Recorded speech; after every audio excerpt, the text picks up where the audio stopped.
Good morning विद्यार्थी मित्रों। ધોરણ 11 ની અંદર આપણે ચેપ્ટર નંબર 14 શ્વસનનો અભ્યાસ કરતા હતા।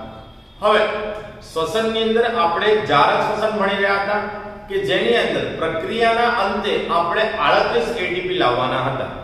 હવે આપણે શ્વસનના ત્રણ તબક્કા મુખ્ય જોયા હતા, ગ્લાયકોલિસિસ, ક્રેબ્સ ચક્ર અને ઓક્સિડેટિવ ફોસ્ફરીકરણ, જેમાંથી આપણે ગ્લાયકોલિસિસ ભણી ગયા અને ક્રેબ્સ ચક્ર ભણી ગયા। ત્રીજો તબક્કો ભણવાનો આપણે બાકી છે જેનું નામ છે ઓક્સિડેટિવ ફોસ્ફરીકરણ। તો આજનો આપણો ટોપિક છે ઓક્સિડેટિવ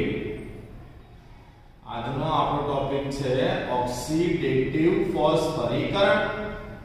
ઓકે, સૌથી પહેલા તો ઓક્સિડેટિવ ફોસ્ફરીકરણ આ પ્રક્રિયા ક્યાં થાય? તો જ્યારે આપણે ચેપ્ટર શરૂ કર્યું ત્યારે મેં તમને જારક શ્વસનના ત્રણ તબક્કા ક્યાં થાય એના સ્થાનનો ઉલ્લેખ કર્યો હતો। જેમ કે ગ્લાયકોલિસિસ હોય એ કોષ રસમાં થાય, ક્રેબ્સ ચક્ર કણાભ સૂત્રમાં થશે અને ઓક્સિડેટિવ ફોસ્ફરીકરણ એ કણાભ સૂત્રના ક્રિસ્ટીમાં થશે। તો સૌથી પહેલા તો પ્રક્રિયાનું સ્થાન ક્યાં થશે? તો પ્રક્રિયા ક્યાં થશે? પ્રક્રિયા થશે કણાભ સૂત્રના ક્રિસ્ટીમાં। પ્રક્રિયા થશે કણાભ સૂત્રના ક્રિસ્ટીમાં। બીજું, આ પ્રક્રિયાને ઓક્સિડેટિવ ફોસ્ફરીકરણ કેમ કહેવાય? તો કારણ કે આ પ્રક્રિયા દરમિયાન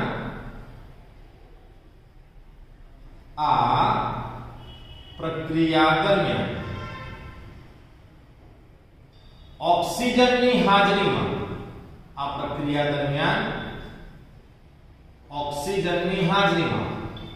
ફોસ્ફરીકરણ થાય। ઓક્સિજનની હાજરીમાં શું થાય છે? ફોસ્ફરીકરણ થાય છે। માટે આ પ્રક્રિયાને આપણે ઓક્સિડેટિવ ફોસ્ફરીકરણ કહીએ છીએ।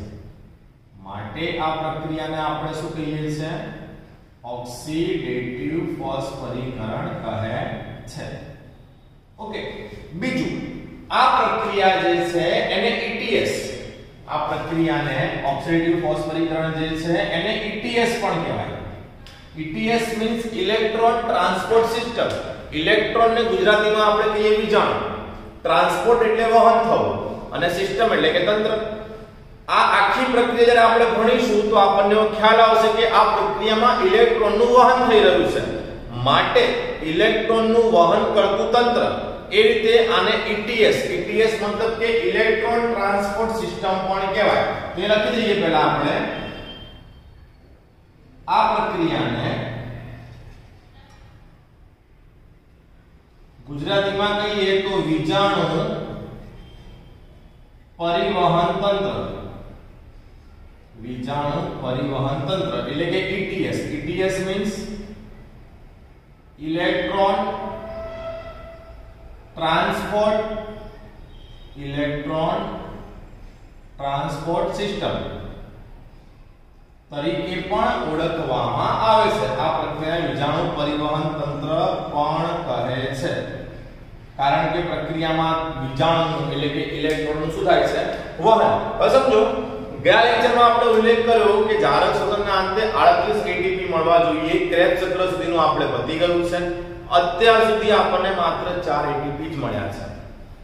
ગ્લાયકોલિસિસમાંથી આપણને 2 એટીપી મળે, જારક ચક્રમાં ક્રેબ્સ ચક્ર 2 વાર ફરે, ક્રેબ્સ ચક્ર 2 વાર ફરાયું ત્યારે આપણને બીજા 2 એટીપી મળે, એટલે ટોટલ ગ્લાયકોલિસિસના 2, ક્રેબ્સ ચક્રના 2 મળ્યા કેટલા?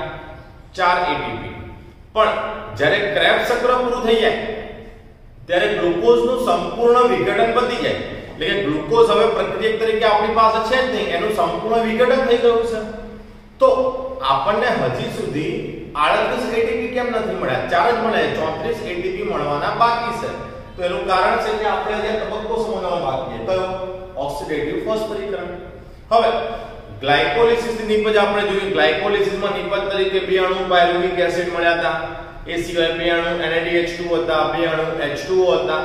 તો એમાં જે NADH2 છે જે ગ્લાયકોલિસિસ માં આપણને મળ્યા હતા NADH2 આપણને ક્રેબ્સ ચક્રની અંદર મળ્યા હતા આ NADH2 જે છે એ આ પ્રક્રિયામાં ભાગ લેશે કઈ પ્રક્રિયામાં ઓક્સિડેટિવ ફોસ્ફરીકરણમાં બરાબર જેટલા પણ NADH2 બન્યા ગ્લાયકોલિસિસ માં ક્રેબ્સ ચક્રમાં એ બધા જ NADH2 અહીંયા ઓક્સિડેટિવ ફોસ્ફરીકરણમાં આવશે આપણે અત્યારે કોઈ બી એક NADH2 લઈને આખી પ્રક્રિયાને સમજીએ તો જુઓ કે જે NADH2 બન્યા આ લખી દઈએ આપણે NAD*H2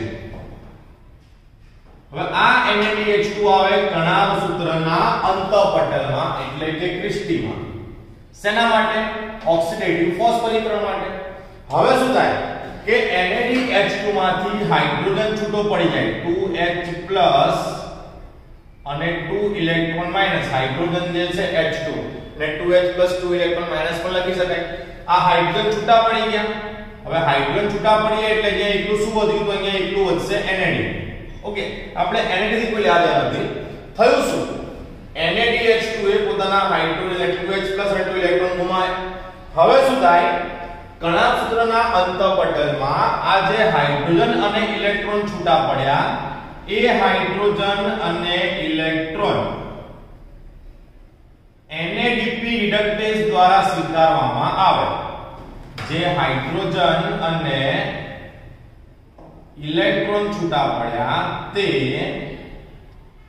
NADP રિડક્ટેઝ દ્વારા સ્વીકારવામાં આવે એનો અર્થ એ થયો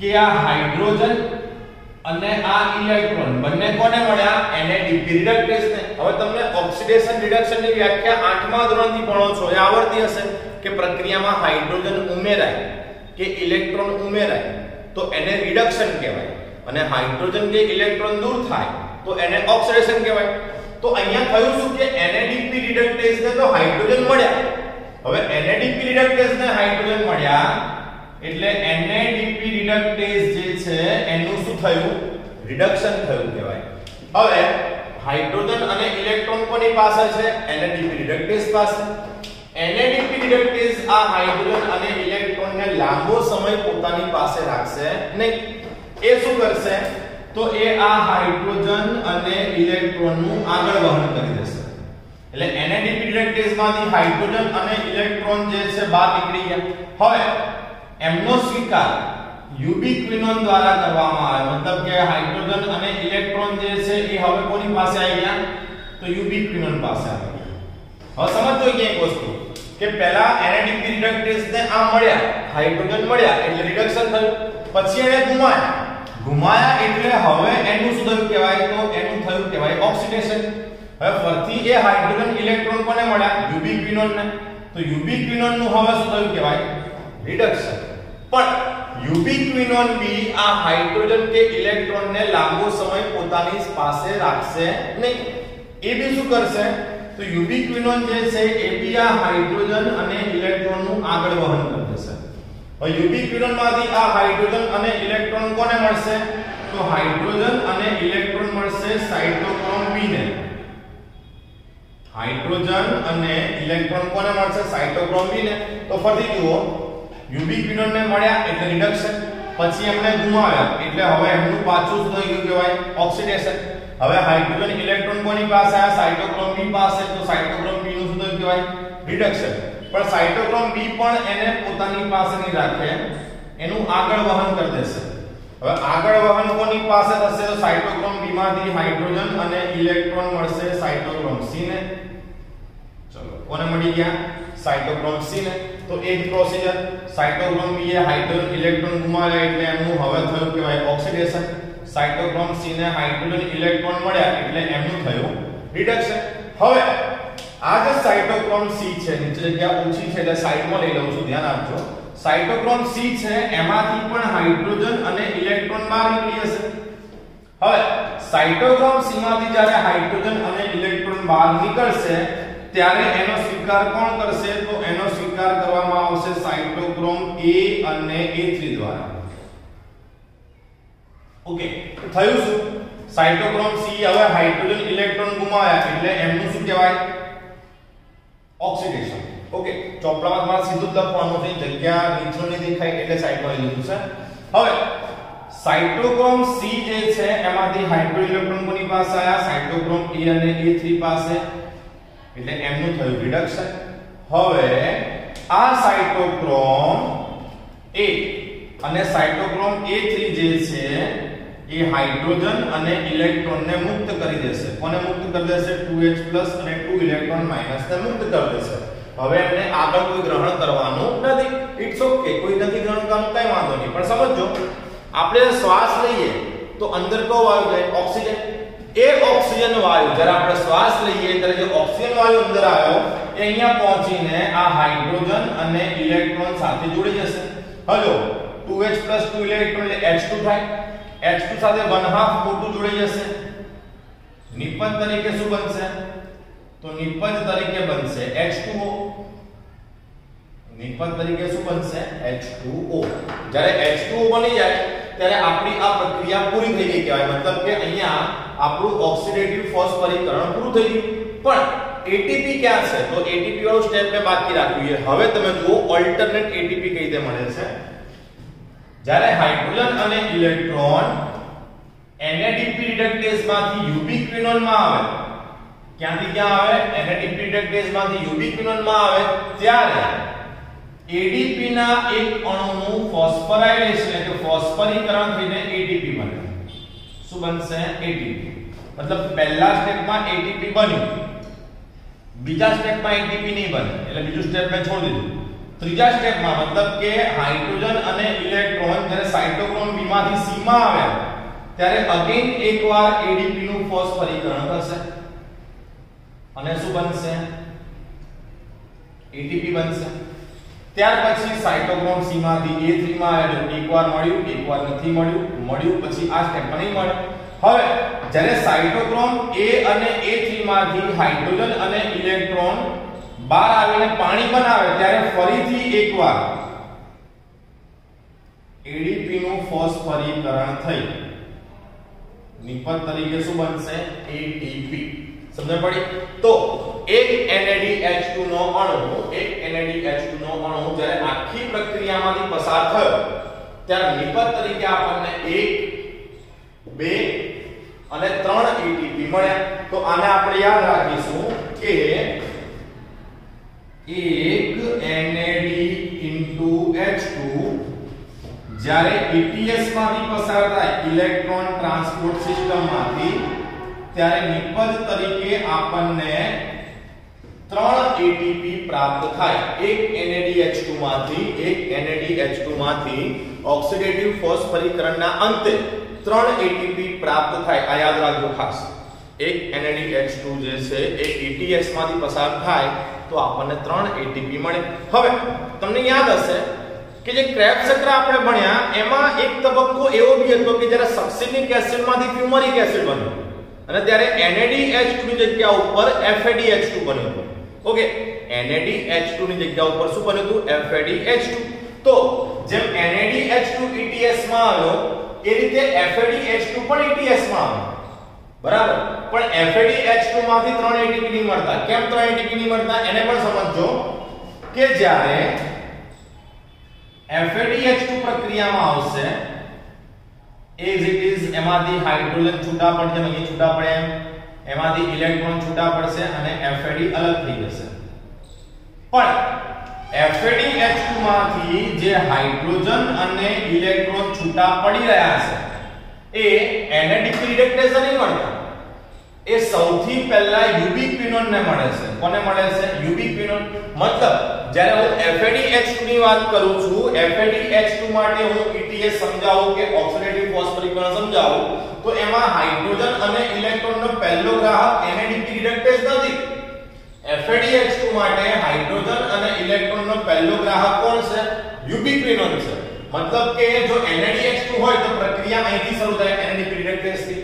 પણ જો FADH2 હોય તો પ્રક્રિયા શરૂ ક્યાંથી થાય? યુબિક્વિનોન થી. હવે યુબિક્વિનોન થી આ આખી પ્રક્રિયા એમની એમ આપણે જોઈએ તો યુબિક્વિનોન માં સાઇટોક્રોમ B, સાઇટોક્રોમ C એમાંથી A અને A3 લાસ્ટમાં આપણને આપણી નિપજ મળી ગઈ H2O.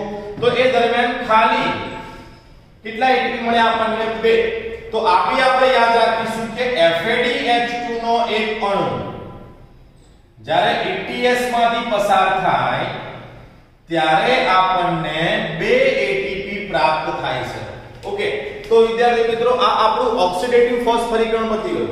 હવે તમને એમ થાય કે સાહેબ તમે તો કીધું કે ઓક્સિડેટિવ ફોસ્ફરીકરણ પતી જશે તો આપણને 38 ATP મળી જશે. હા, તો 38 ATP આપણને મળી ગયા છે, બસ એની ગણતરી કરવાની આપણે બાકી છે. પણ માન લો કે એક્ઝામમાં આપણે ઓક્સિડેટિવ ફોસ્ફરીકરણ પૂછાય તો આપણે આટલી વસ્તુ જે છે એ સમજાવવાની રહી. ATP ની ગણતરી શીખવાડવાના આપણે આવતા લેક્ચરમાં. પણ એના માટે કન્ડિશન એક જ છે, ગ્લાયકોલિસિસ, ક્રેબ્સ ચક્ર અને ઓક્સિડેટિવ ફોસ્ફરીકરણ આવડતું હોવું જરૂરી છે. સમજીએ એકવાર ફરીથી. જે NADH2 હતા એમાંથી હાઇડ્રોજન ઇલેક્ટ્રોન છૂટા પડ્યા, એ કોને મળ્યા? NADP રિડક્ટેઝ ને ત્યાંથી યુબિક્વિનોન, ત્યાંથી સાયટોક્રોમ B, ત્યાંથી સાયટોક્રોમ C, સાયટોક્રોમ A3, ત્યાંથી આ હાઇડ્રોજન ઇલેક્ટ્રોન બહાર આવી ગયા. આપણે શ્વાસ લઈએ તો અંદર શું આવશે? ઓક્સિજન. એ ઓક્સિજન આ હાઇડ્રોજન સાથે જોડાઈને શું બનાવી ગયું? પાણી. એ દરમિયાન 3 તબક્કામાં કોણ છૂટા પડ્યા? ATP. પહેલા સ્ટેપમાં ઓલ્ટરનેટ, પહેલા સ્ટેપમાં મળે, પછી નહીં મળે, પછી બીજા સ્ટેપમાં મળે, ત્રીજામાં નહીં મળે, ચોથા સ્ટેપમાં મળે. એમ કરતા આપણે જોયું કે NADH2 નો એક અણુ જ્યારે ATS માંથી પસાર થાય તો આપણને 3 ATP પ્રાપ્ત થાય. અને એ જ વસ્તુ જો હું FADH2 માટે કહું તો FADH2 નો એક અણુ જ્યારે ATS માંથી પસાર થાય તો આપણને ખાલી કેટલા ATP મળે? 2 ATP. અહીંયા એક MCQ પણ પૂછી શકે આપણને કે NADH2 નો અણુ જ્યારે ATS માં પ્રવેશે તો હાઇડ્રોજન અને ઇલેક્ટ્રોનનો પ્રાથમિક ગ્રાહક કોણ? તો પ્રાથમિક ગ્રાહક કોણ છે? હાઇડ્રોજન ઇલેક્ટ્રોન સૌથી પહેલા કોને મળ્યા? NADP રિડક્ટેઝ ને. એટલે પ્રાથમિક ગ્રાહક કોણ થયો? NADP રિડક્ટેઝ. પણ જો એમ પૂછાય કે FADH2 નો અણુ ATS માંથી પસાર થાય ત્યારે હાઇડ્રોજન અને ઇલેક્ટ્રોનનો પ્રાથમિક ગ્રાહક કોણ? તો એવા સંજોગોમાં પ્રાથમિક ગ્રાહક કોણ આવશે? યુબિક્વિનોન આવશે. ઓકે, તો આની સાથે આ ઓક્સિડેટિવ ફોસ્ફરીકરણ પ્રક્રિયા જે છે આપણે પતી ગઈ છે. બહુ સિમ્પલ પ્રક્રિયા છે, તમારે ખાલી ક્રમ યાદ રાખવાનો. NADP રિડક્ટેઝ, યુબિક્વિનોન, cytochrome B, cytochrome C, cytochrome A અને A3, હાઇડ્રોજન ઇલેક્ટ્રોન બહાર આવી જશે, ઓક્સિજન સાથે જોડાઈને શું બનાવશે? પાણી બનાવશે. ATP મળશે કઈ રીતે યાદ રાખશું? ઓલ્ટરનેટ, પહેલા સ્ટેપમાં મળશે, બીજામાં નહીં મળે, ત્રીજામાં મળશે, ચોથા સ્ટેપમાં નહીં મળે, પાંચમા સ્ટેપમાં પાછા ATP આપણને મળશે. ઓકે, તો પરીક્ષાની અંદર આપણે આટલું જ લખવાનું થાય જો ઓક્સિડેટિવ ફોસ્ફરીકરણ પૂછાય તો. બરાબર. બીજું, આપણી જે બુક છે એમાં ઓક્સિડેટિવ ફોસ્ફરીકરણ આના કરતા તદ્દન અલગ આપ્યું છે. પણ જો એ પ્રમાણે આપણે ઓક્સિડેટિવ ફોસ્ફરીકરણ ભણીએ છીએ તો આપણે ATP ની ગણતરી કરી શકતા નથી. ઓકે, એટલે આ એકદમ પરફેક્ટ પ્રકારનું ઓક્સિડેટિવ ફોસ્ફરીકરણ છે. આના આધારે જ ATP ની કાઉન્ટિંગ થઈ શકે. આખા ઓક્સિડેટિવ ફોસ્ફરીકરણમાં એક વસ્તુ ખાસ યાદ રાખવાની છે કે NADH2 નો એક અણુ ETS માંથી એટલે કે ઓક્સિડેટિવ ફોસ્ફરીકરણમાંથી પસાર થાય તો 3 ATP મળે અને FADH2 નો એક અણુ ETS માંથી પસાર થાય તો આપણને 2 ATP મળે. તો વિદ્યાર્થી મિત્રો અહીંયા જારક શોષણના ત્રણેય તબક્કા ગ્લાયકોલિસિસ, ક્રેબ્સ ચક્ર અને ઓક્સિડેટિવ ફોસ્ફરીકરણ જે છે એ આપણે પૂરા થઈ ગયા. હવે ખાલી આપણે અંતિમ નિપજ મતલબ આપણા 38 ATP જે છે એ લાવવાના બાકી છે. તો એ જે છે એ આપણે આવતા લેક્ચરમાં ATP ની ગણતરી સમજાવીશું. પણ તમને ગ્લાયકોલિસિસ, ક્રેબ્સ ચક્ર અને ઓક્સિડેટિવ ફોસ્ફરીકરણ આવડતું હશે તો જ ATP ની ગણતરી આવડશે. શરૂઆતમાં કહ્યું હતું લેક્ચર ચેપ્ટર જ્યારે આપણે શરૂ કર્યું ત્યારે. અત્યારે હું તમને એકવાર ફરીથી કહી રહ્યો છું કે આ ચેપ્ટરમાં પહેલી થિયરી બીજી થિયરી સાથે કનેક્ટેડ છે, બીજી થિયરી ત્રીજી સાથે કનેક્ટેડ છે. મતલબ ત્રણે એક સાથે આવે. શ્વસન એક પ્રક્રિયા છે અને પ્રક્રિયામાં 3 તબક્કા છે. તો આખી પ્રક્રિયા ક્યારે આવડે છે? 3 તબક્કા આવડતા હોય. એટલે આ 3 તબક્કા જો આવડતા હશે તો જ આપણે ATP ની ગણતરી કરી શકીશું. એટલે હજી પણ હું કહી રહ્યો છું કે ખાસ આ 3 થિયરી તૈયાર કરજો. ઇવન બોર્ડ આપણી એક્ઝામ માટે કે નીટની એક્ઝામ માટે. નીટ માધ્યમમાંથી બહુ બધા MCQ નીકળી શકે. કદાચ આ ચેપ્ટરમાંથી તમારે 500,000 MCQ બી કાઢવા હોય તો નીકળે. પણ કન્ટેન્ટ આવડતો હોય તો દરેક પ્રકારના MCQ આપણે સોલ્વ કરી શકીશું. ઓકે, તો અહીંયા આજે આપણું ઓક્સિડેટિવ ફોસ્ફરીકરણ પૂરું થયું. આ ચેપ્ટરમાં આપણે અહીંયા સુધી રાખીએ છીએ. આવતા લેક્ચરમાં આપણે ATP ની ગણતરી કે ભાઈ જારક શ્વસનમાં 38 ATP મળે તો કઈ રીતે મળ્યા એ એટીપી ની ગણતરી જે છે એ આપણે સમજવાની રહેશે. તો આજે અહીં સુધી રાખીએ. આવતા લેક્ચરમાં ફરી મળીએ. એટીપી ની ગણતરી શીખીશું આવતા